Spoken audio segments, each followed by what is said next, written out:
I think, though, it helps us see that this is one redemption story from Genesis to Revelation, and understanding that language helps you tie everything together.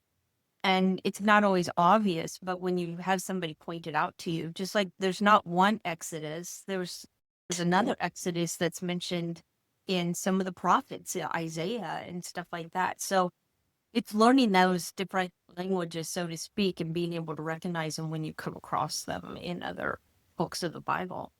That is Yeah, so exactly. fascinating. Well, this that whole the structure of the combat myth is what, the Exodus story fills. And it is very much it's very common in the ancient Near East world amongst the different the cultures there all have this idea of combat myth and how the world was formed and formed in acts of violence, etc. And I was just fascinated by that. And I realized sort of these elements of combat myth all found themselves in the Exodus story. So I started to break it down to see, okay, how does it work? What section does this addressing?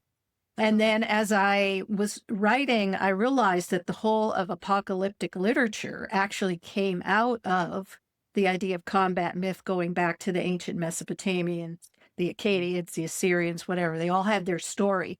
Because what was most important to the ancient cultures was how did we get here? How were we formed? What god represented us and killed another god in order to have power? And so creation obviously becomes this significant and probably the most important thread in the Bible. And even in the Exodus story, you see all this creation language. So, that thread runs through. It's just, I think if people would just stop and see the Bible, not as in these little theological boxes, okay, we've got these theologies, we put it in a box and we proof text it, and somehow we come to this conclusion.